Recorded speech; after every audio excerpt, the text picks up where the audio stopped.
भारत माता की।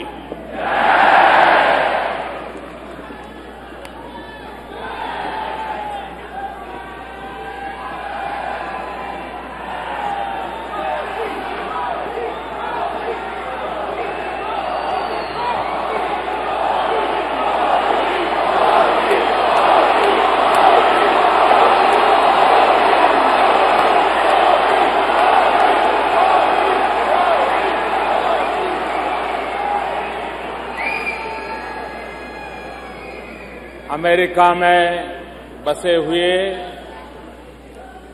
मेरे प्यारे भाइयों और बहनों,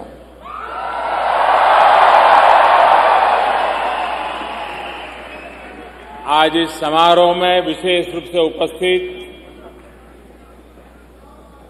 अमेरिका की राजनीति के सभी श्रेष्ठ महानुभाव और भारत में भी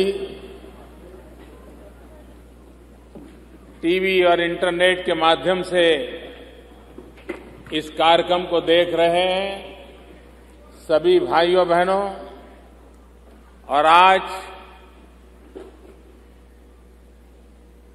कई लोग इस सभागृह में पहुंच नहीं पाए हैं, वो बाहर खड़े हैं, उनका भी मैं स्मरण करता हूं।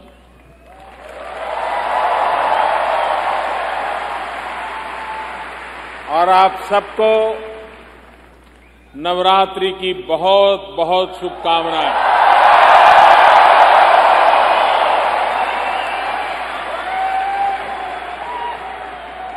नवरात्रि का पर्व ये शक्ति उपासना का पर्व है।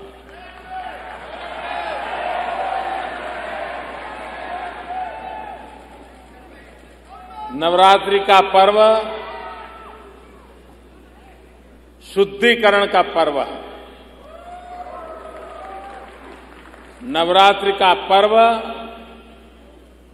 समर्पण भाव को अधिक तीव्र बनाने का पर्व है।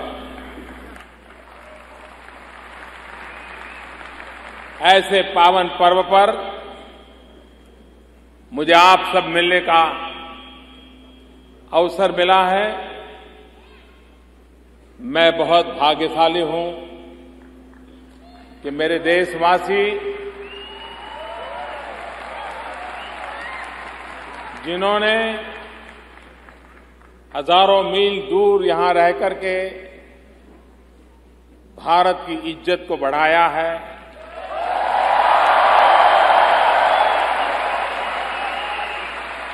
भारत की आन बान शान को बढ़ाया है।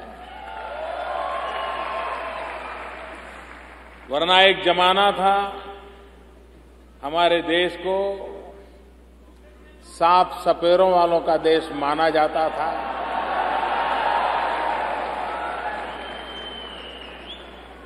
अगर आप न होते, हमारे देश की युवा पीढ़ी न होती,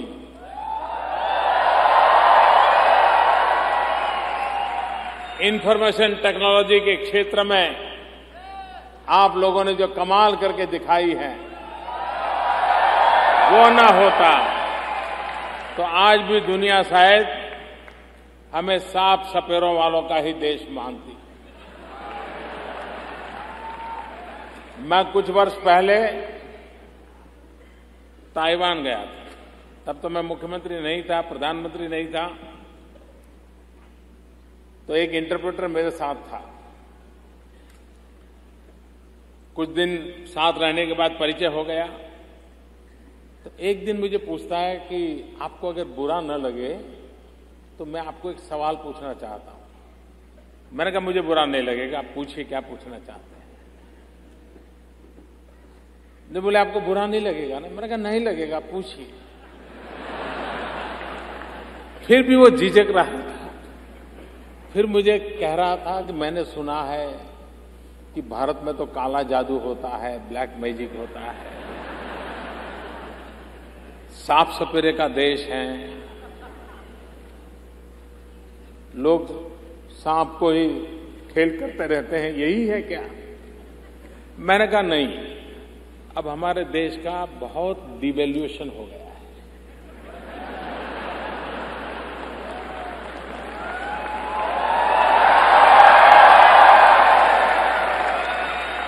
मैंने कहा हमारे पूर्वज तो सांप के साथ खेलते थे, लेकिन हम माउस के साथ खेलते हैं।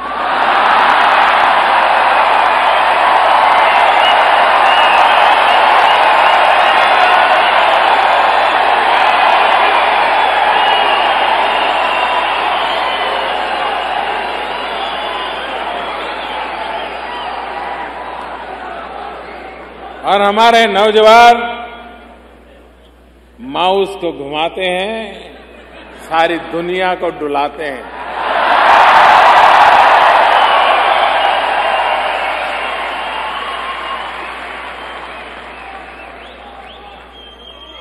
आप सबने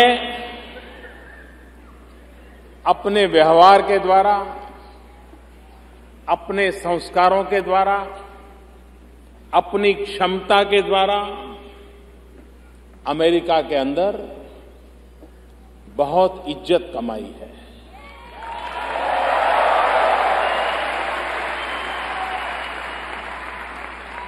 आपके माध्यम से न सिर्फ अमेरिका में, लेकिन अमेरिका में बसने वाले और देशों के लोगों के कारण भी दुनिया में भी भारत के लिए एक सकारात्मक पहचान बनाने में आपकी बहुत बड़ी अहम भूमिका रही।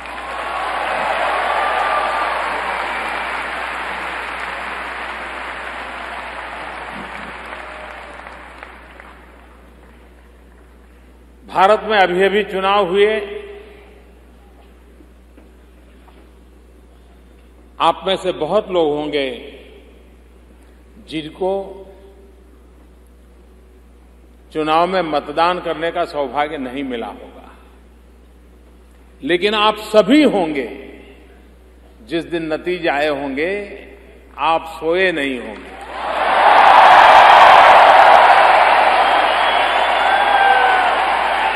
यहां एक भी व्यक्ति ऐसा नहीं होगा जो उस रात सोया पाया।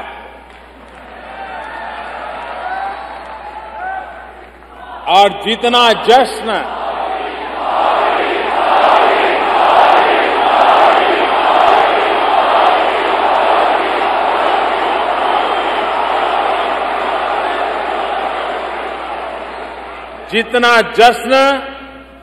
हिंदुस्तान मना रहा था, उससे भी कई गुना ज्यादा जश्न दुनिया भर में फैला हुआ भारतीय समाज मना रहा था।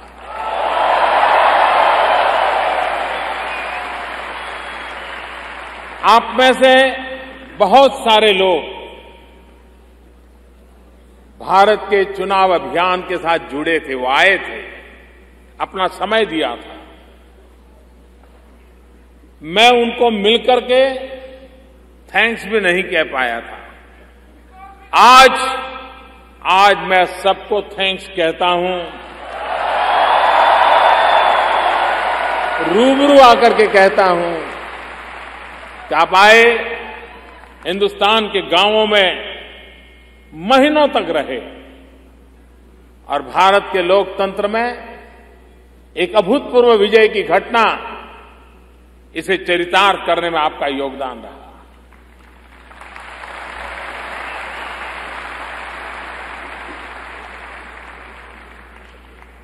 तीस साल के बाद, आप लोग 20 साल के बाद से परिचित हैं,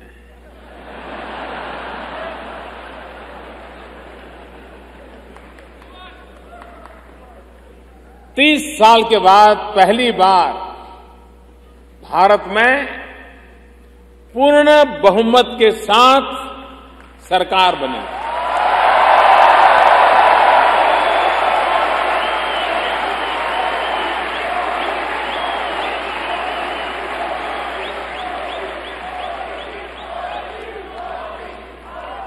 इस चुनाव नतीजों को हिंदुस्तान के किसी पॉलिटिकल पंडित के गले ये परिणाम नहीं उतरते थे।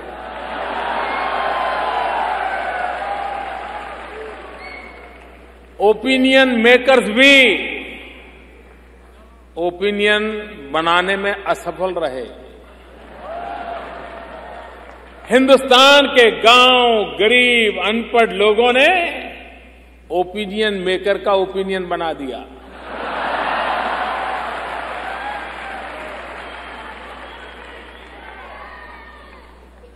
गरीब से गरीब व्यक्ति की भी लोकतंत्र में कितनी निष्ठा है, लोकतंत्र में उसकी कितनी अहमियत है, इसका उदाहरण ये भारत के चुनाव ने बताया है।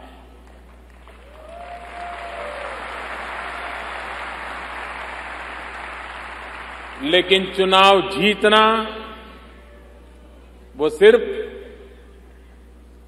पद ग्रहण नहीं होता है।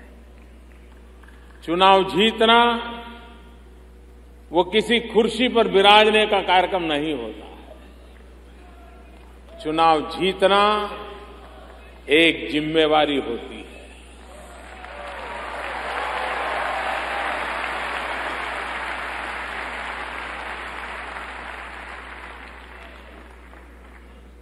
और मैं जब से मैंने इस कार्य का दायित्व संभाला है, 15 मिनट भी वैकेशन नहीं लिया है।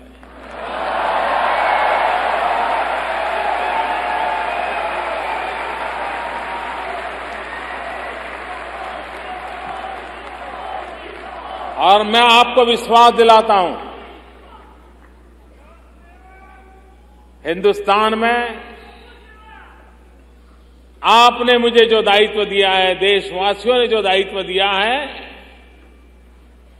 हम ऐसा कभी कुछ भी नहीं करेंगे जिसके कारण आपको नीचा देखने की नौबत आए।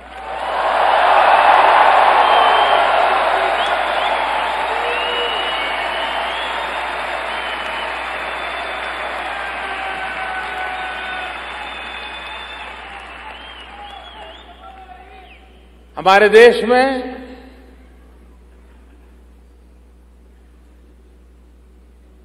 एक ऐसा उमंग और उत्साह का माहौल है। देश के लोग बदलाव चाहते हैं, देश बदलाव चाहता है। विश्व जिस प्रकार से आर्थिक गतिविधियों से आगे बढ़ रहा है, भारत का गरीब से गरीब व्यक्ति भी कहने लगा है कब तक ऐसे जिएंगे। वो बदलाव चाहता है। और मेरे प्यारे देशवासियों, मैं आपको विश्वास दिलाता हूं, भारत की आर्थिक स्थिति को बदलने में, भारत के सामाजिक जीवन में सामर्थ्य देने में, भारत के व्यक्तिगत जीवन में क्वालिटी ऑफ लाइफ के लिए आपने जिस सरकार को चुना है वो कोई कमी नहीं रखेगी।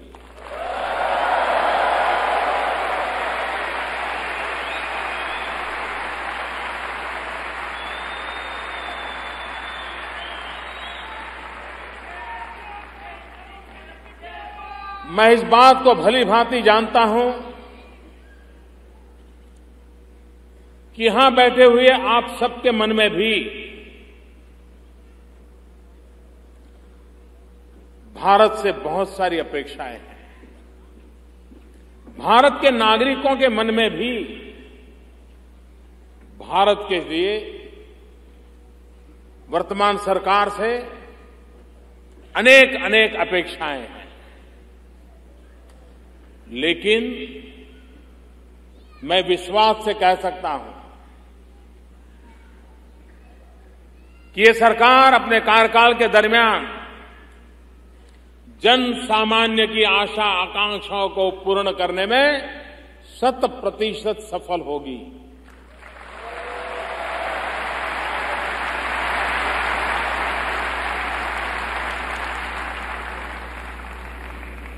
जब मैं गुजरात का मुख्यमंत्री था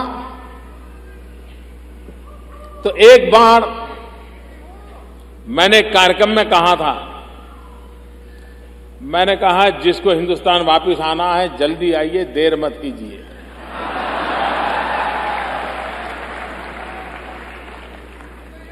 तब मुझे पता नहीं था कि ये दायित्व मेरे जिम्मे आने वाला है, लेकिन अब यहां रहने वाला हर व्यक्ति कितने ही सालों से अमेरिका में बसा हो, अब उसको भी लगने लगा है एक पैर तो हिंदुस्तान में रखना ही चाहिए।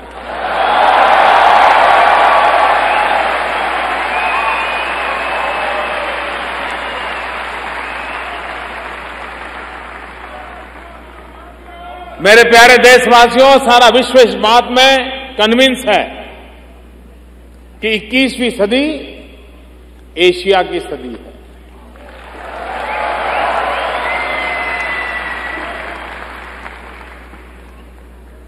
अमेरिका के भी गणमान्य राजनेताओं ने पब्लिकली ये कहा है कि 21वीं सदी कोई कहता है एशिया की सदी है, कोई कहता है हिंदुस्तान की सदी है।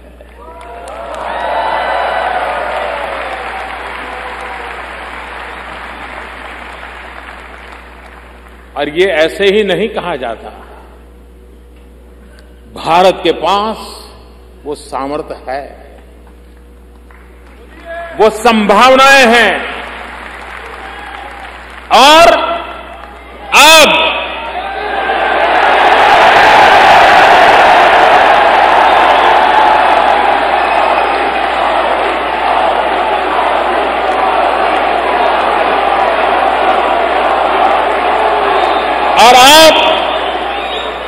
संजोग भी है।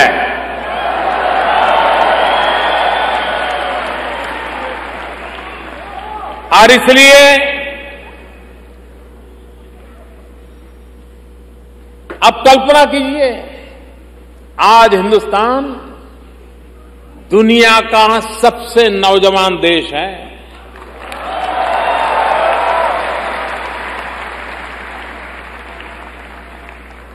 दुनिया की सबसे पुरातन संस्कृति वाला देश और दुनिया का सबसे नौजवान देश।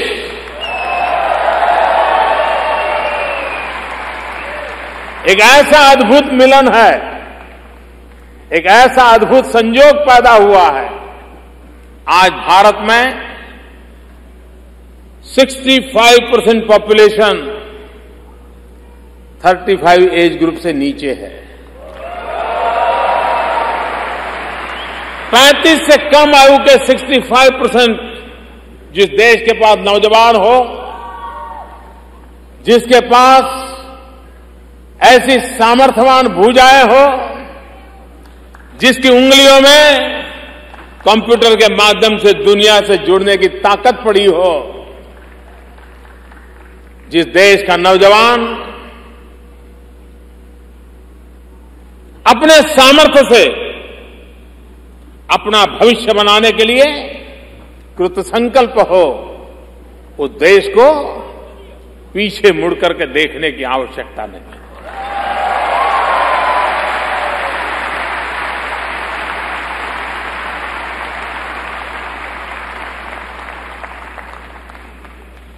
निराशा का कोई कारण नहीं है साथियों। मैं बहुत विश्वास के साथ कहता हूं,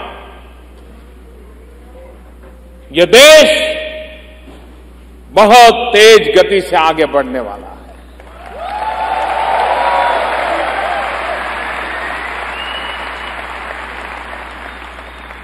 इन नौजवानों के सामर्थ्य से आगे बढ़ने वाला है। भारत के पास 3 ऐसी चीजें हैं आज जो दुनिया के किसी भी देश के पास नहीं है।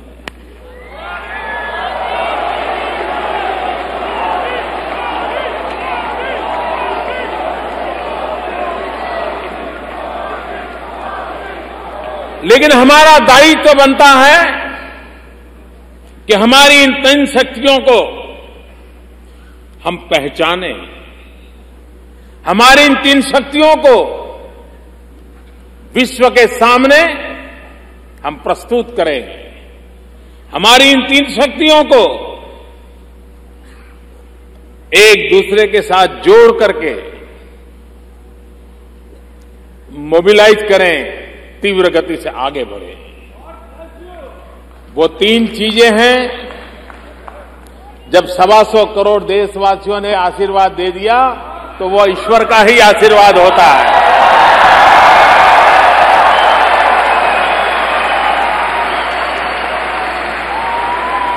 जनता जनार्दन ईश्वर का रूप होती है। जनता जनार्दन वो भगवान का रूप होती है। और जब जनता जनार्दन के आशीर्वाद होते हैं तो वो स्वयं परमात्मा के आशीर्वाद होते हैं।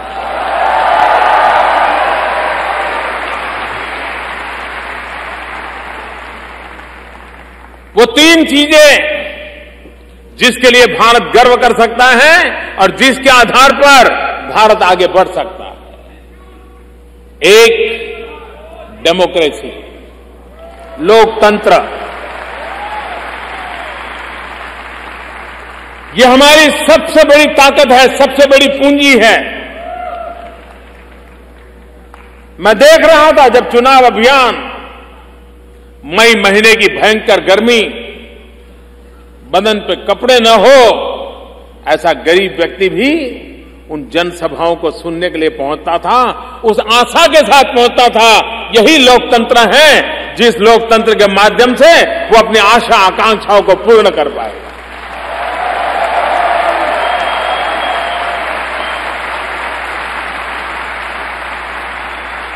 भारत में लोकतंत्र सिर्फ व्यवस्था नहीं है।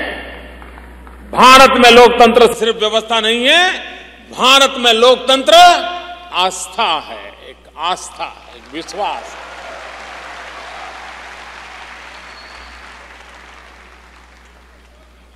दूसरी ताकत है डेमोग्राफिक डिविडेंड। जिस देश के पास 35 से कम उम्र के 65% नौजवान हो, इससे बड़ा उद्देश्य को क्या चाहिए? इससे बड़ी क्या संपदा हो सकती है? और तीसरी बात, डिमांड। पूरा विश्व भारत की तरफ नजर कर रहा है। क्यों?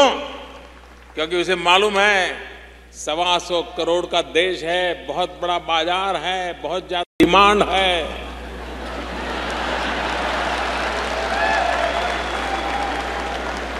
ये तीनों चीजें किसी एक देश के पास हो, ऐसा आज दुनिया में कहीं नहीं है।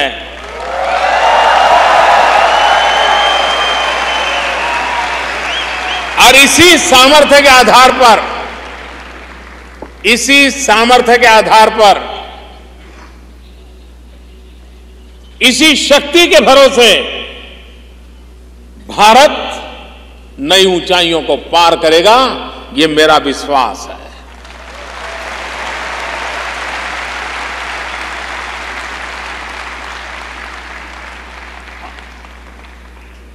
अमेरिका दुनिया का सबसे पुराना लोकतंत्र है।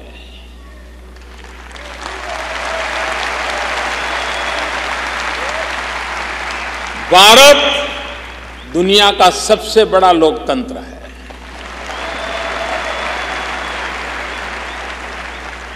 सारी दुनिया के लोग अमेरिका में आकर के बसे हैं।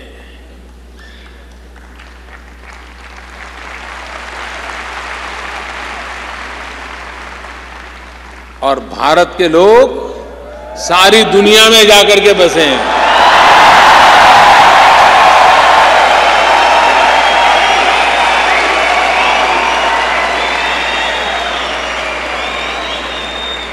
दुनिया का कोई कोना नहीं होगा जहां आपको भारतीय न मिले।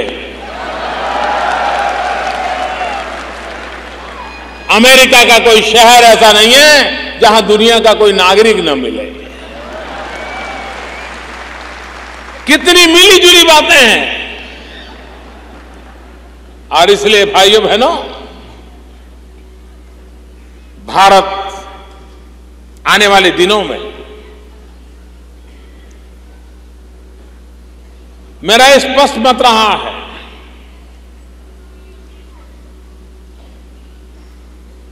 कि सरकारें विकास नहीं कर पाती है।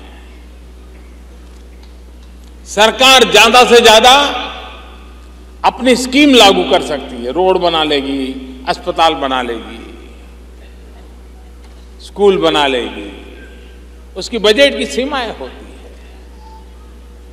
विकास तब होता है जब जन भागीदारी होती है।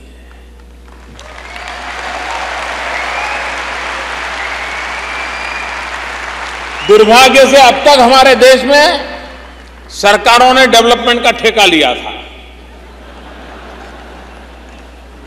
हमने डेवलपमेंट की जिम्मेवारी मिलजुल करके 125 करोड़ देशवासी और सरकार मिलकर के करेंगे, ये रास्ता हमने अपनाया।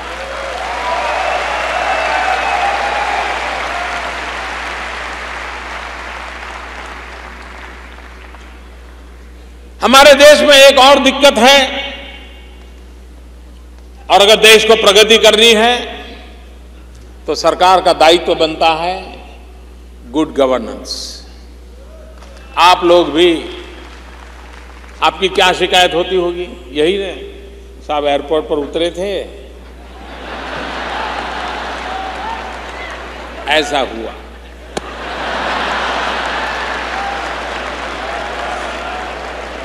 वीजा लेने गए थे, पता नहीं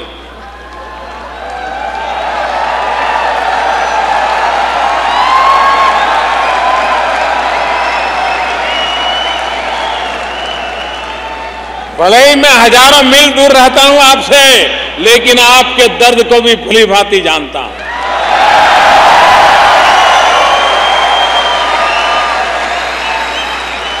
आपकी पीड़ा को मैं भली भांति जानता हूं। और इसलिए भाइयों बहनों, हमारी ये कोशिश है कि हम विकास को एक जन आंदोलन बनाएं। और जब मैं विकास को जन आंदोलन की बात कहता हूं, हम लोग हिंदुस्तान की आजादी के इतिहास से भली भांति परिचित है। अंग्रेज लोग हमारे देश में शासन करते थे, उसके पहले कई लोगों ने हमारे देश पर शासन किया। करीब 1000-1200 साल तक हम गुलाम रहे। लेकिन अगर इतिहास देखेंगे, हर समय कोई न कोई ऐसा महापुरुष मिला है जिसने देश के लिए बलिदान दिया है।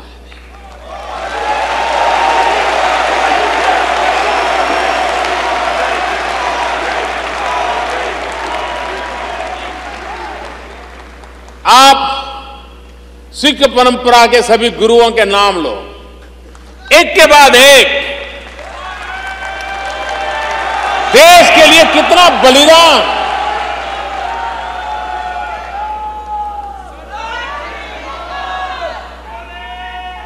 कितना बलिदान। भगत सिंह तक उस परंपरा को देखिए। आज भी सेना पर हमारे सरदार देश के लिए जीने मरने के लिए तैयार होते हैं।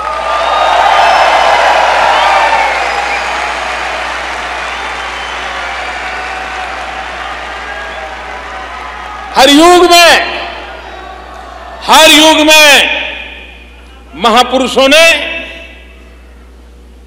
देश के लिए बलिदान दिए हैं। लेकिन वो बलिदान देते थे, फांसी पर चढ़ जाते थे, विदेशियों की गोलियों के शिकार हो जाते थे, फिर कोई नया पैदा होता था, फिर वो कुछ करता था, फिर वो खत्म होता था, फिर कोई तीसरा पैदा होता था। मरने वालों की संख्या कम नहीं थी, लेकिन वो अकेला आता था, देश के लिए जी जान से फांसी के तख्त पर चढ़ जाता था, शहीद हो जाता था। 5-50 अपने यार दोस्तों की टोली लेकर के लड़ पड़ता था। लेकिन महात्मा गांधी जी ने क्या किया?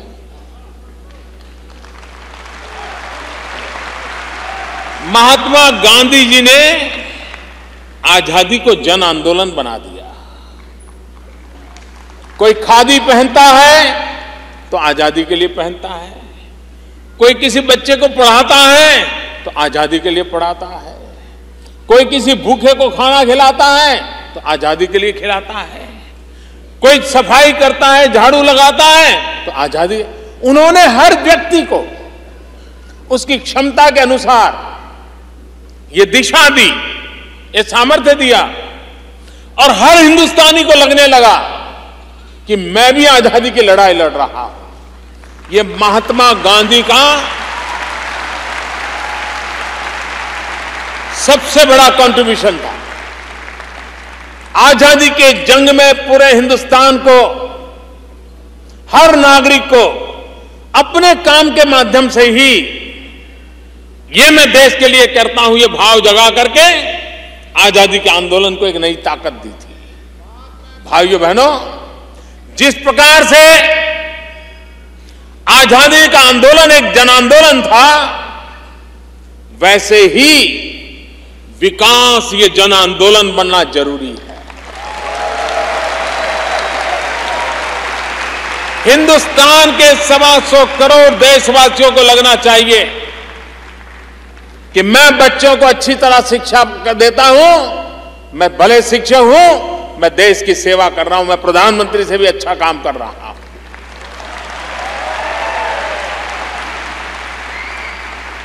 एक सफाई करने वाला कर्मचारी होगा, वो अच्छी सफाई करता है, क्यों? क्योंकि मेरे देश की शान बान के लिए मैं काम कर रहा हूं, यहां गंदगी नहीं होनी चाहिए, वो देश सेवा होती है।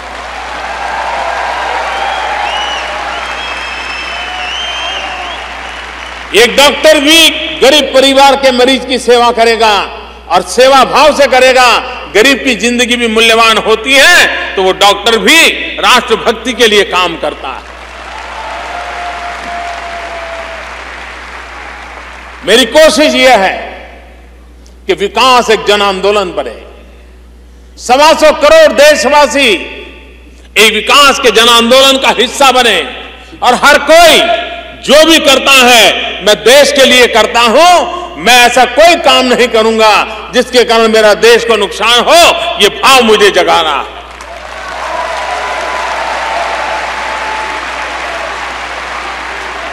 और मुझे विश्वास है कि फिर एक बार वो दिन आए हैं, फिर एक बार वो माहौल बना है, हर कोने में हिंदुस्तानी को लगता है कि अब देश को आगे ले जाना है। और इसी 125 करोड़ देशवासियों की इच्छा शक्ति,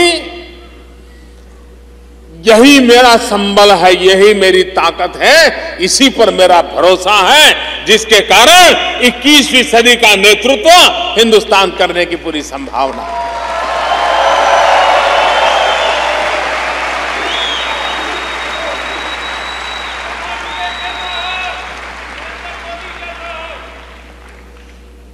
हमारे नौजवान आने वाले दिनों में, आप लोग जो पढ़ते होंगे उनको पता होगा,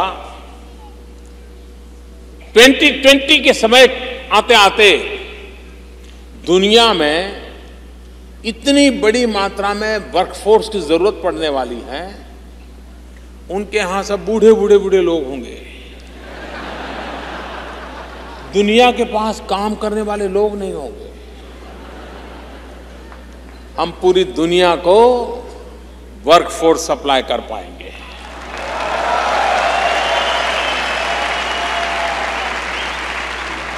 आज पूरे विश्व को नर्सिंग क्षेत्र में इतनी मांग है, अगर भारत से हम नर्सिंग की ट्रेनिंग करके दुनिया में भेजें, उनके लिए बहुत बड़ा अवकाश है।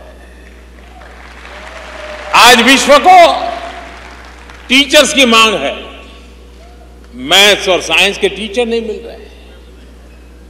क्या भारत एक टीचर एक्सपोर्ट नहीं कर सकता है?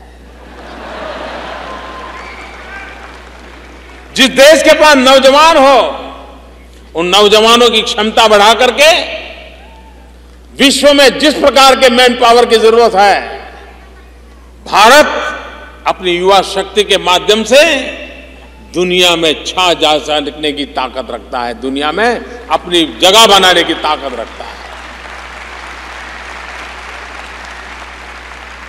भारत के नौजवान की टैलेंट दुनिया को उसका लोहा मानना पड़ेगा। मेरे भाइयों बहनों, आप लोगों ने यहां आकर के क्या कमाल नहीं किया है।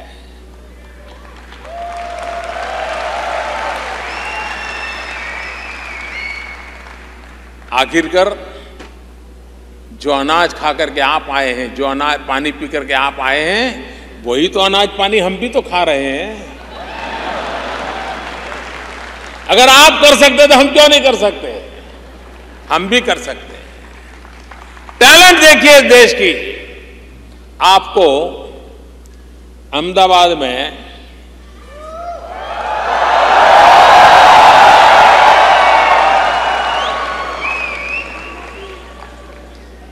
अगर 1 किलोमीटर ऑटो रिक्शा में जाना है तो करीब 10 रुपया खर्चा होता है। 1 किलोमीटर ऑटो रिक्शा में जाना है तो 10 रुपया खर्चा लगता है। भारत की टैलेंट की कमाल देखिए। 650 million kilometre, 65 crore kilometre Mars की यात्रा की हमने।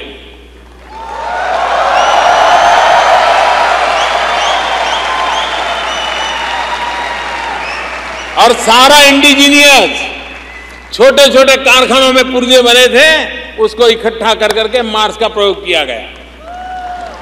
अहमदाबाद में 1 किलोमीटर ऑटो रिक्शा में जाना है तो 10 रुपया लगता है। हमें मार्स पर पहुंचने में सिर्फ 7 रुपया लगा 1 किलोमीटर का।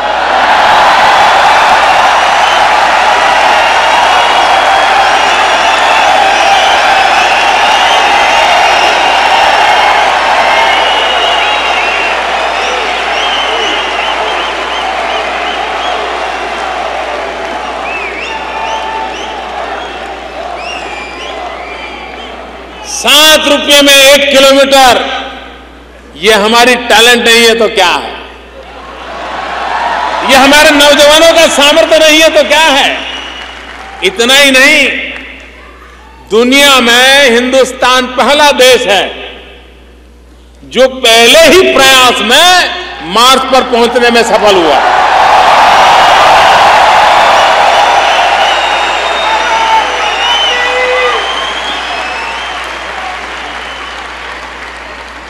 और अमेरिका और भारत नीचे ही बात कर रहे हैं, ऐसा नहीं है, मार्स में भी बात कर रहे हैं। 22 तारीख को अमेरिका पहुंचा, 24 को हम पहुंच गए। और इतना ही नहीं, हॉलीवुड की फिल्म बनाने का जितना बजट होता है उससे कम बजट में मार्स पहुंच गया।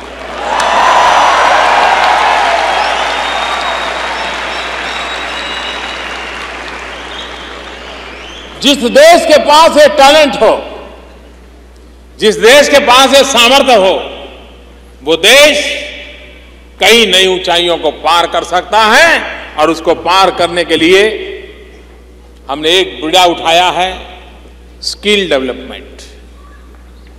हमारे नौजवानों में उसके हाथ में हुनर हो, काम करने का अवसर हो, तो एक आधुनिक हिंदुस्तान खड़ा करने की उसमें ताकत होती है। और इसलिए स्किल डेवलपमेंट पर हमने बल दिया है। नई सरकार बनने के बाद स्किल डेवलपमेंट के लिए अलग मिनिस्ट्री बना दी गई है और पूरी शक्ति। और हम इसमें दुनिया के देशों के अनुभव को भी शेयर करने वाले हैं, हम उनको निमंत्रण करने वाले हैं, आइए स्किल डेवलपमेंट में हमारे साथ जुड़िए। विश्व की स्किल यूनिवर्सिटीज हैं, वो आए हमारे साथ जुड़े। हम उस प्रकार की स्किल डेवलपमेंट करना चाहते हैं जिसमें हमारे 2 इरादे हैं। एक वो स्किल डेवलपमेंट जो लोग तैयार होकर के जॉब क्रिएटर बने,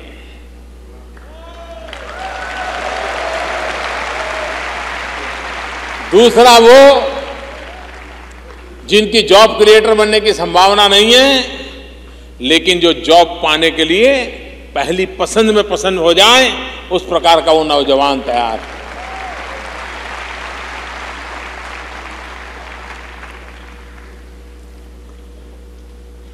हमारे यहां कुछ वर्षों पहले बैंकों का राष्ट्रीयकरण हुआ था, नेशनलाइज हुई थी बैंकें। इस इरादे से हुई थी कि गरीब से गरीब व्यक्ति को भारत की जो मुख्य धारा है आर्थिक, बैंकिंग क्षेत्र, फाइनेंशियल क्षेत्र, उसका उन्हें सद्भाग्य मिले। और बहुत बड़ा राजनीतिक एजेंडा बन गया था। जो लोग 70s के कालखंड के इतिहास को जानते होंगे उनका मालूम होगा। लेकिन हुआ क्या, इतनी सारी बैंकिंग होने के बाद भी भारत में 50% से अधिक परिवार ऐसे हैं जिनका बेचारों का बैंक में खाता ही नहीं है। और उसके कारण वो साहूकार के पास ब्याज लेता से पैसे लेता है। गरीब आदमी को साहूकार कैसे लूटता है आपको मालूम है। मेरे बोहरा समाज के मित्र यहां बैठे हैं, उनको पूरा पता है।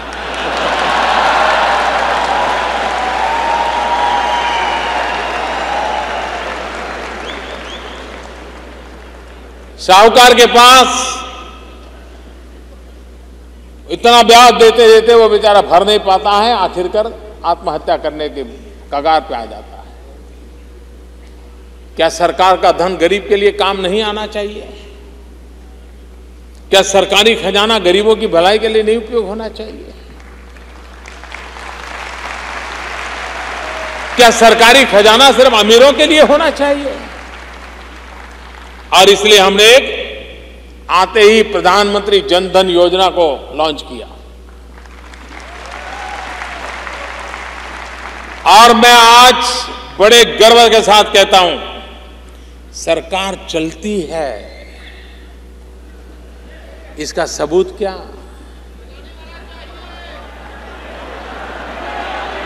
सिर्फ दो सप्ताह के भीतर भीतर 4 करोड़ परिवारों के खाते खोलने में ये बैंक वाले घर घर गए थे।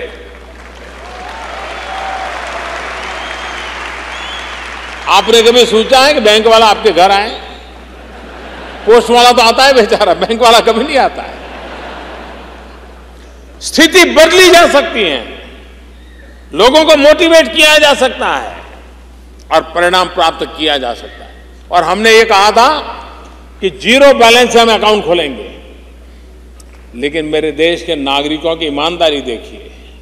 मोदी ने भले ही कहा 0 बैलेंस से खोलूंगा, लेकिन इन नागरिकों ने 1500 करोड़ रुपया बैंक में जमा करवाया।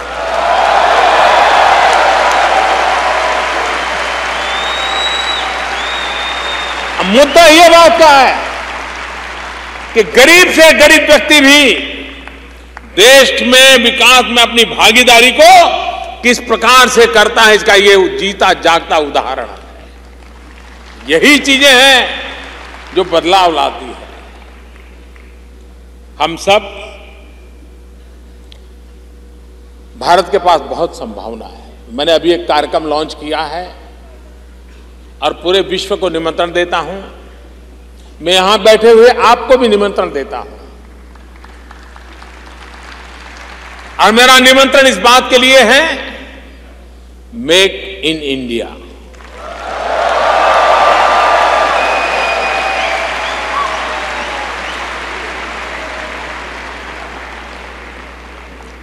अगर आज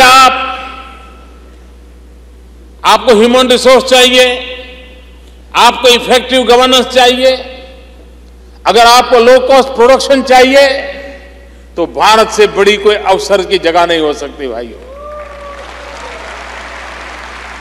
हम इस पर बल दे रहे हैं। और मेक इन इंडिया के लिए आखिरकार बाहर से लोग आते समय क्या कहते हैं, साहब आते तो है लेकिन सरकार में इतने धक्के खाने पड़ते हैं, इधर जाए उधर जाए। अब मैं आपको कहता हूं, वो दिन चले गए।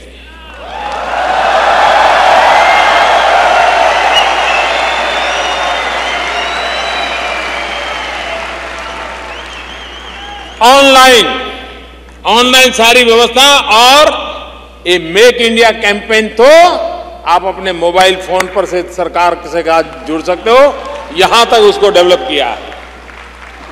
आप अपना एप्लीकेशन, अपनी बातें, अपनी रिक्वायरमेंट मोबाइल फोन के जरिए भारत सरकार को दे सकते हैं। और यहां जो नौजवान है, जो देश के लिए कुछ करना चाहते हैं।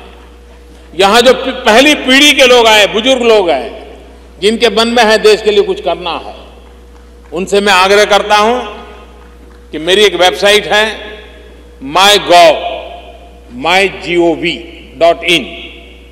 उसमें मैंने आपके सुझावों के लिए, आप कुछ जुड़ना चाहते तो उसके लिए बहुत अच्छी व्यवस्था रखी है। मैं चाहता हूं कि आप इसको आज यहां से जाने के बाद जरा चेक कीजिए और देखिए कि आप कहां मेरे साथ जुड़ सकते हैं। आप आइए।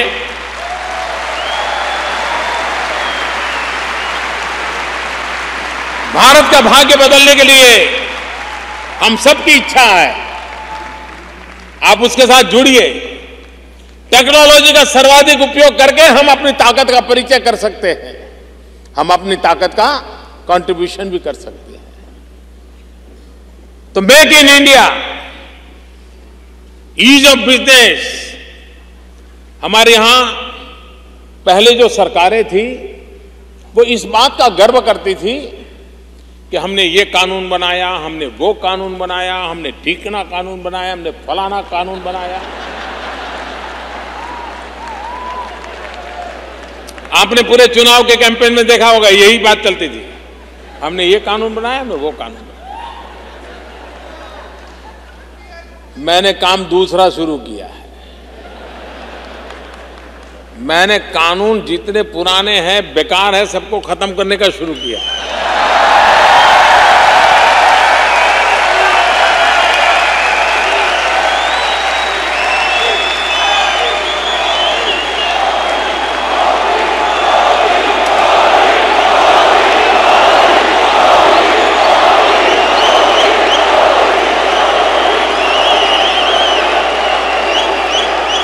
इतने आउटडेटेड कानून, ऐसी कानूनों की जाल, कोई भी व्यक्ति बेचारा अंदर से एक बार गया तो बाहर नहीं निकल सकता है।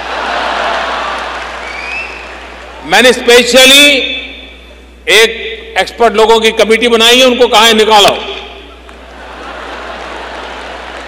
अगर हर दिन एक कानून मैं खत्म कर सकता हूं तो मुझे सबसे ज्यादा आनंद होगा।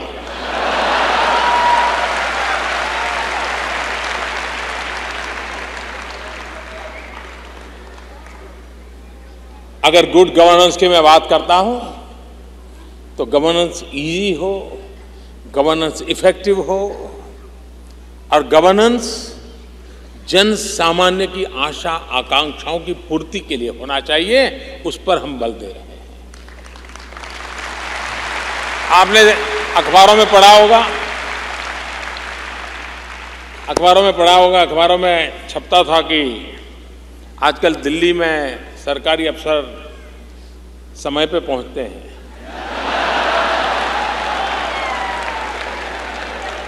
अब मुझे बताइए भैया, ये कोई न्यूज है क्या? ना ये कोई न्यूज है क्या? लेकिन हमारे देश में एक खबर थी कि सरकारी अफसर समय पे दफ्तर जाते हैं। ये समाचार मुझे इतनी पीड़ा देते थे कि क्या समय पे जाना जिम्मेवारी नहीं है क्या?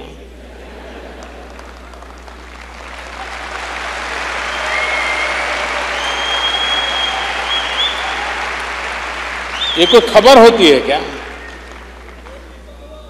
लेकिन हालात ऐसे बने हुए थे। इन दिनों मैंने एक अभियान चलाया है, सफाई का अभियान। मैं जानता हूं आपको सबको ये प्रिय होगा।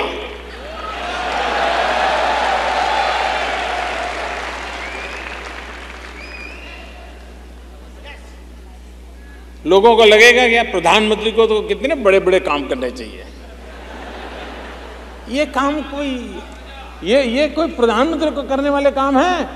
भाइयों, मैं नहीं जानता हूं करने वाले है या नहीं है, लेकिन मैंने तय किया है मैं टॉयलेट बनाने का काम करूंगा।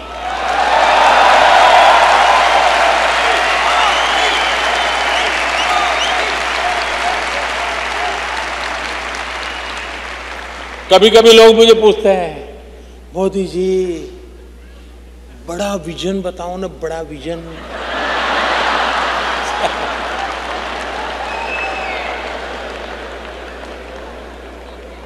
मैंने उनको कहा, भाई देखिए, मैं चाय बेचते बेचते यहां आया हूं।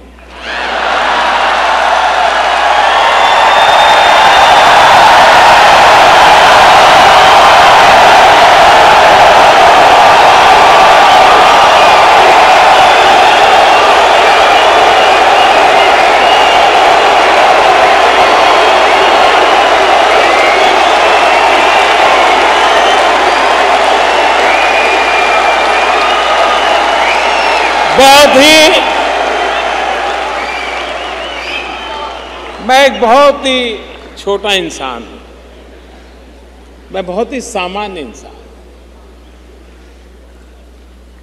मेरा बचपन भी ऐसा ही बीता है और छोटा हूं, इसलिए मेरा मन भी छोटे छोटे काम करने में लगता है।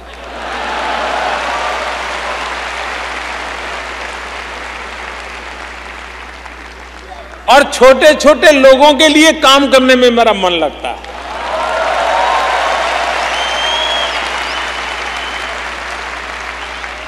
लेकिन छोटा हूं, इसलिए छोटे छोटे लोगों के लिए बड़े बड़े काम करने का इरादा रखा है।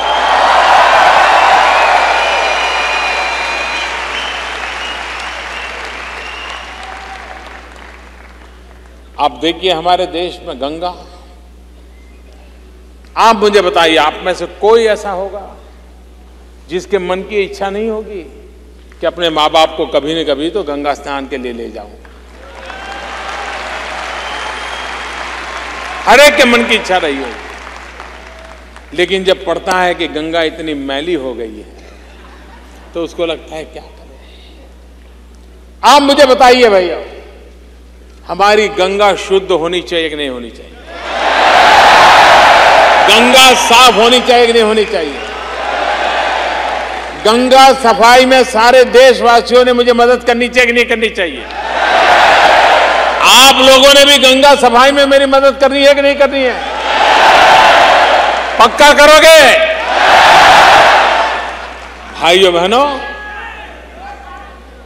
हजारों करोड़ रुपया अब तक खर्चा हो चुका है। मैंने जब ये बात उठाई तो लोग कहते हैं, मोदी जी आप अपने आप को मार रहे हो, ऐसी चीजें क्यों हाथ लगाते हो? अगर सरल चीजों को हाथ लगाना होता तो लोग मुझे प्रधानमंत्री नहीं बनाते।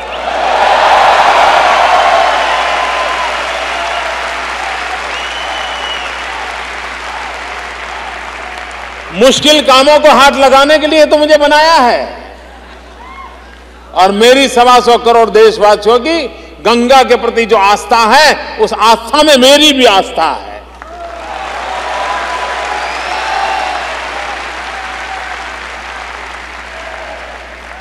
और गंगा की सफाई ये सिर्फ आस्था से जुड़ा हुआ विषय तक सीमित नहीं है।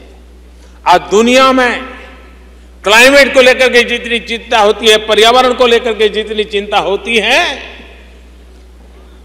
उस दृष्टि से भी गंगा की सफाई आवश्यक है।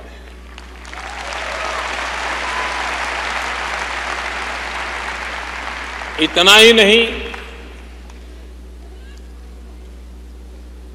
गंगा के किनारों की जो अवस्था है, उत्तराखंड हो, उत्तर प्रदेश हो, बिहार हो, बंगाल हो, करीब करीब भारत की 40% जनसंख्या की आर्थिक गतिविधि ये गंगा मैया पर निर्भर है।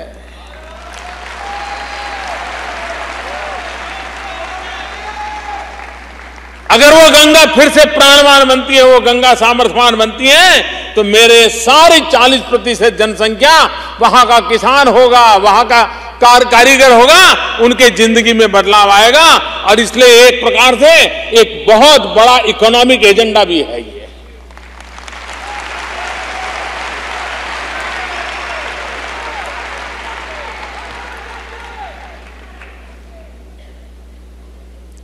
एक 150 वर्ष हो रहे हैं महात्मा गांधी को।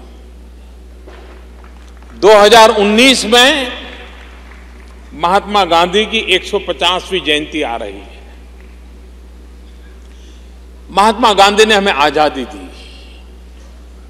हमने महात्मा गांधी को क्या दिया? मुझे बताइए, ये सवाल हमें हर हिंदुस्तानी अपने आप को पूछना चाहिए कि नहीं पूछना चाहिए? जिस गांधी ने हमको आजादी दी, उस गांधी को हमने क्या दिया? कभी गांधी मिल जाएंगे तो पूछेंगे, तो जवाब कुछ दे पाएंगे क्या? और इसलिए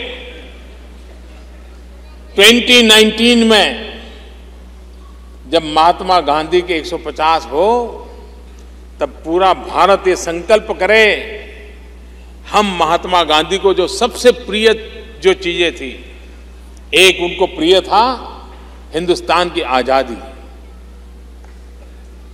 और दूसरा उनको प्रिय था सफाई। गांधी जी स्वच्छता में कभी कॉम्प्रोमाइज नहीं करते थे, कभी कॉम्प्रोमाइज नहीं करते थे, बड़े अड़िग रहते थे। गांधी जी ने हमें आजादी दिलाई, भारत मां को गुलामी की जंजीरों से मुक्त किया। क्या भारत मां को गंदगी से मुक्त करना है हमारी जिम्मेवारी है कि नहीं है? क्या हम 2019 में जब गांधी की 150वीं जयंती आए, तब महात्मा गांधी के चरणों में स्वच्छ साफ सुथरा हिंदुस्तान के चरणों में दे सकते हैं कि नहीं दे सकते? जिस महापुरुष ने हमें आजादी दी, उस महापुरुष को हमें दे सकते हैं कि नहीं दे सकते? देना चाहिए कि नहीं देना चाहिए? ये जिम्मेवारी उठानी चाहिए कि नहीं उठानी चाहिए? अगर एक बार 125 करोड़ देशवासी तय कर लें कि मैं गंदगी नहीं करूंगा, तो दुनिया की कोई ताकत नहीं है जो हिंदुस्तान को गंदा कर सकती है।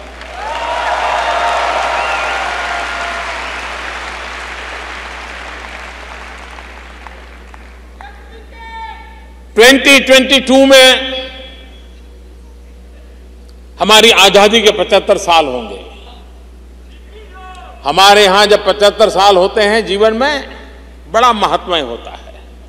भारत की परंपरा में 75 साल बड़े महत्वपूर्ण माने जाते हैं।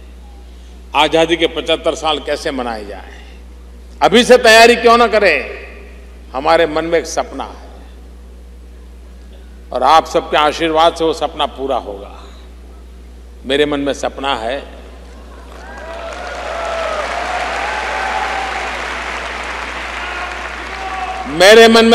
है कि 2022 में जब भारत के 75 साल हो, तब तक हमारे देश के कोई परिवार ऐसा न हो जिसके पास रहने के लिए अपना घर न हो।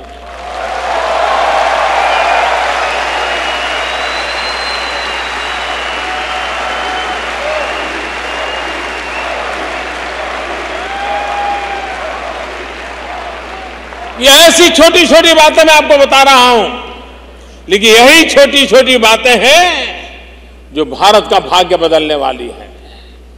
और उस भाग्य बदलने के काम में हम सब मिलकर के जुड़े। 2015 अगले वर्ष बड़ा महत्वपूर्ण वर्ष है। आप सब प्रवासी भारतीय हैं, क्योंकि आप भारत से बाहर आए हैं। आपकी तरह एक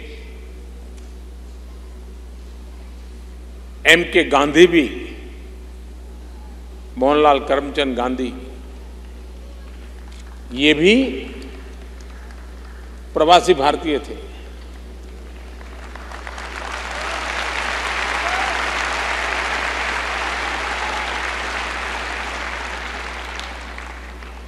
और महात्मा गांधी जनवरी 1915 में भारत वापस आए थे।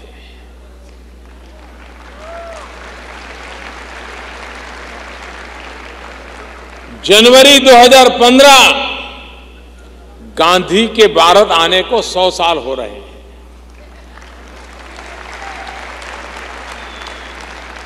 8-9 जनवरी हिंदुस्तान में प्रवासी भारतीय दिवस मनाया जाता है। आप में से कई लोग उसमें आते हैं। इस बार प्रवासी भारतीय दिवस अहमदाबाद में होने वाला है।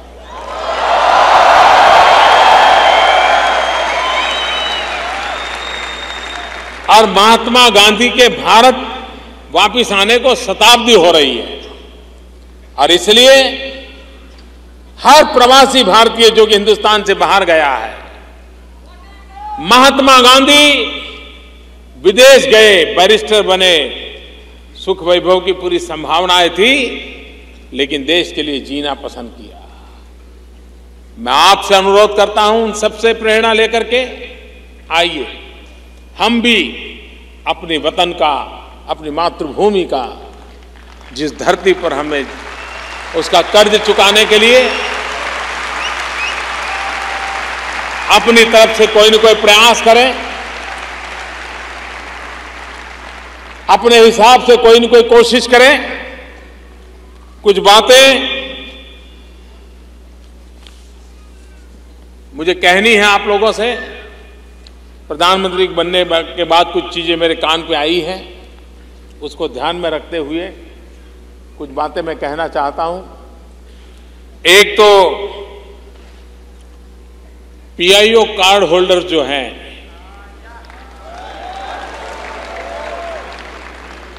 उनकी वीजा की कई समस्याएं हैं। हमने निर्णय किया है पीआईओ कार्ड होल्डर को आजीवन वीजा दिया जाएगा।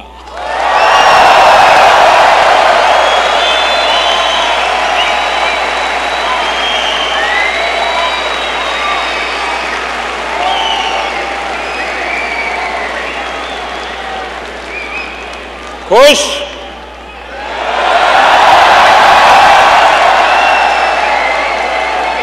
उससे भी आगे,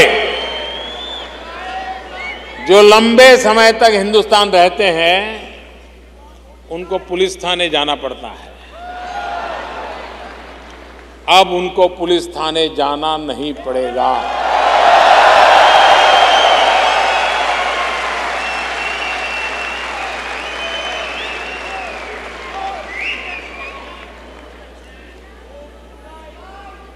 उसी प्रकार से मुझे बताया गया कि पीआईओ तथा ओसीआई स्कीमों के प्रावधानों में फर्क होने के कारण भारतीय मूल के लोगों को कठिनाइयों का सामना करना पड़ता है। विशेषकर स्पाउस के भारतीय मूल का न होने पर कठिनाई और बढ़ जाती है। किसी ने यहां शादी कर ली, बेचारा मुसीबत में फंस जाता है।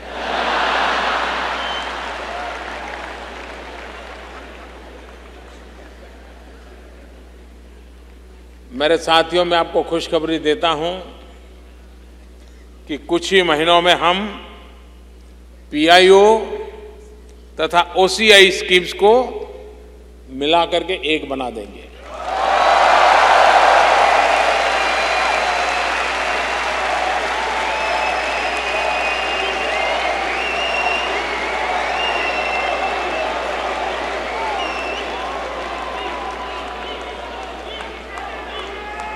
और एक नई स्कीम जो कठिनाइयां हैं उसे मुक्त करके एक नई स्कीम आने वाले कुछ ही महीनों में उसको हम तैयार कर देंगे। तीसरी बात है,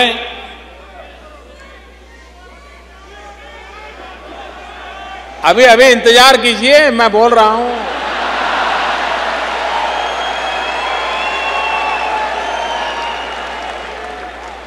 अमेरिका में हमारे दूतावास और कॉन्सुलेट भारत में पर्यटन की इच्छा से आने वाले यूएस नेशनल्स के लिए लॉन्ग टर्म वीजा प्रदान करेंगे।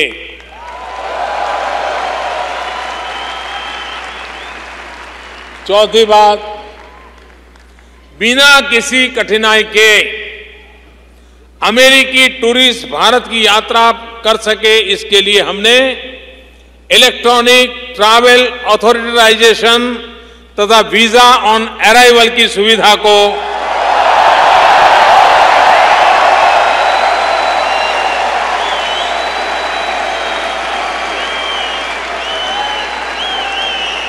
बहुत ही निकट भविष्य में इसको भी लागू कर देंगे।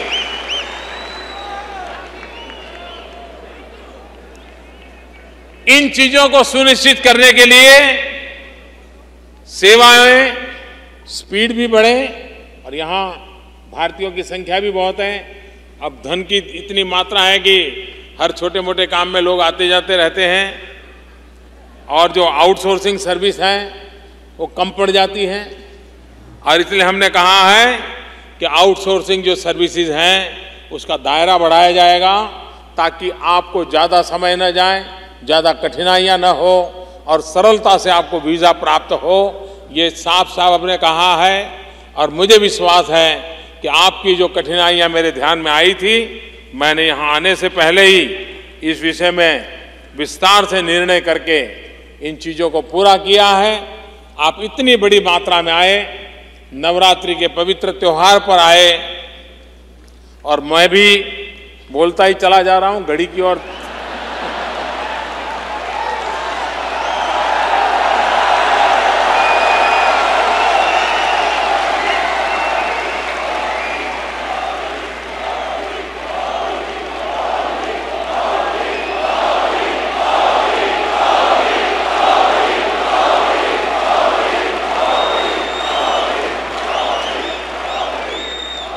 मैं हृदय से आप सबका बहुत बहुत आभारी हूं। आपने मुझे बहुत प्यार दिया है। शायद मैं पिछले 15 साल से देख रहा हूं, शायद इतना प्यार हिंदुस्तान के किसी राजनेता को नहीं मिला।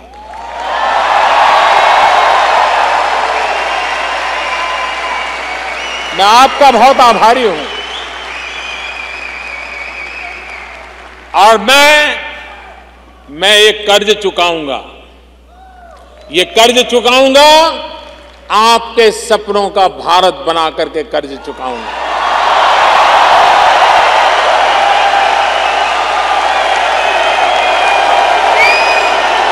हम मिलकर के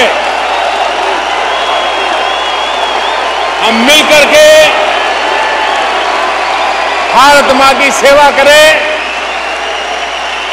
हमसे जो हो सके हमारे देशवासियों के लिए करें, अपने वतन के लिए करें। जिस धरती में हमने जन्म लिया, जिस कुल में हमने शिक्षा पाई, हमसे जो हो सकता है हम सब करें। इसी एक अपेक्षा के साथ फिर एक बार हृदय से आप सबका बहुत बहुत धन्यवाद।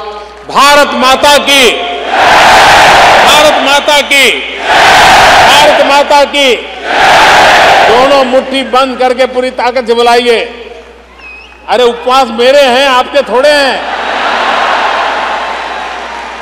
भारत माता की, भारत माता की, भारत माता की। बहुत बहुत धन्यवाद।